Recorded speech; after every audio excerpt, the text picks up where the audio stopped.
It's really nice to be back here today and to see you all. I hope you have a good morning here with us today.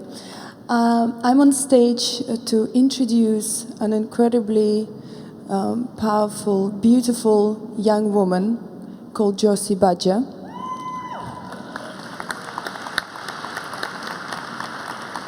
When I attended the Paralympic Games in London this year, it was a very impressive event, but also there was one quote that I caught, and I remembered that one of the Paralympians said.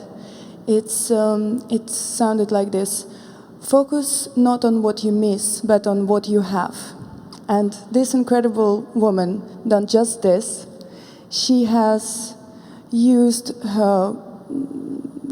she has found her voice, and with that voice, she has used that voice to empower other young people like herself in Pennsylvania, her home.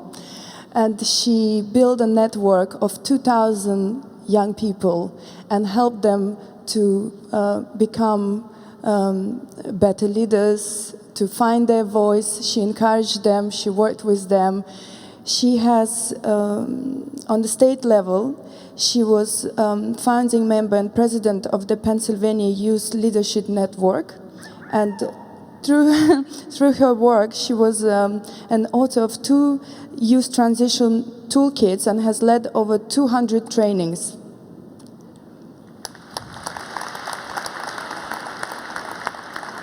And today, Josie is starting her dissertation on the ethical obligation for physicians to support transition of youth with disabilities into adult care, a very, very important subject.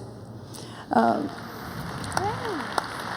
also, last but not least, this year, beautiful Josie became Miss Wheelchair of United States.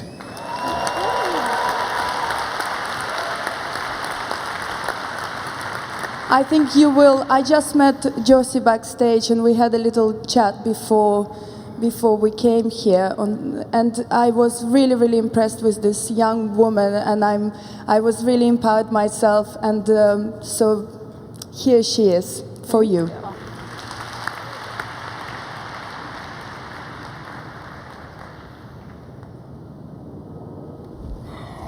Welcome, everyone, and it is so great to have you in my hometown.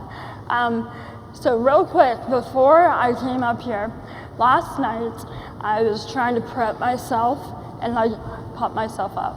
And so I was feeling pretty good about myself, and I looked down and I realized that I had my shirt on backwards the whole day. Trying to move on from that. So I'm going to talk to you today about leadership and disability. According to the World Health Organization, 15% of the world has a disability. Being a member of the disability community, I realize that we face discrimination throughout the world. Our discrimination may not be in the form of animosity or hate crimes, but it's in the form of pity and ignorance and exclusion. Access has little to do with laws and everything to do with people. The different beliefs about the existence of disability interprets how people with disabilities actually are treated and are viewed as equal citizens. It is vital to make sure that people with disabilities are integrated into society and have the voice to speak at all levels in their societies. Due to misconceptions about disability, people with disabilities are often isolated. They often do not have a voice at the table and feel that there is something wrong with them. People may have disabilities, but the society makes the handicaps. As a young adult with a disability, I let society define me. I knew how society viewed disability, and I accepted it.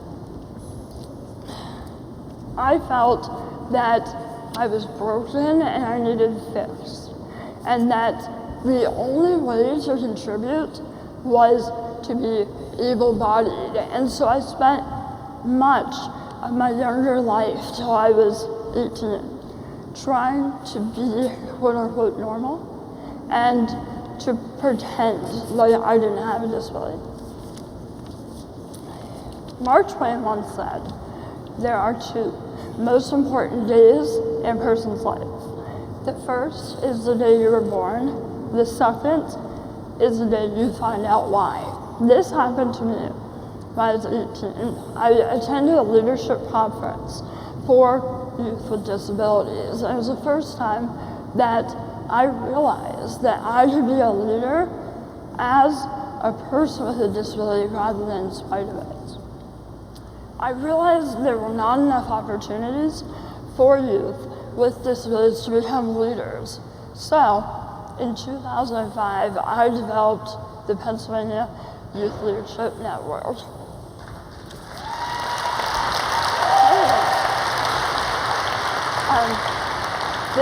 This organization that now has 2,000 members and is growing supports the development of young adults with disabilities to reach their maximum unique and personal potential. It has developed toolkits, has presented throughout the country, and has ultimately affected policies and youth leadership across the country. Presently, I am developing the Children's Hospital Advisory Network for guidance and empowerment change. Changes meant to make sure that Children's Hospital promotes youth leadership development and make sure that young adults have a voice in their care. In 2005, I had no idea what I was letting myself into. I had no idea how getting involved would change my life or the lives of thousands of other young adults.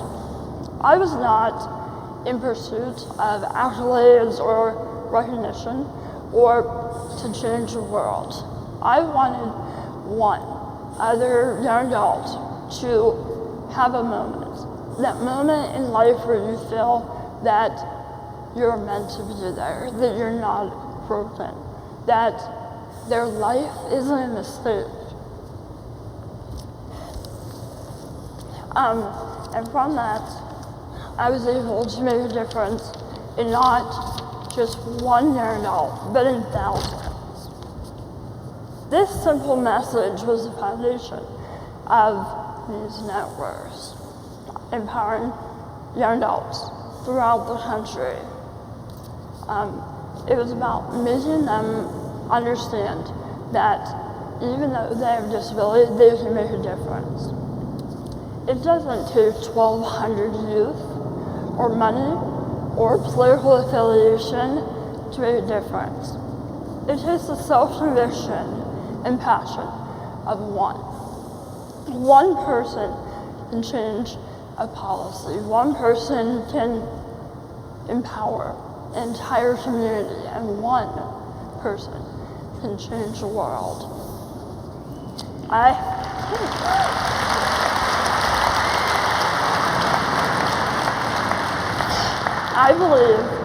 believe that community that excludes one is not a community at all.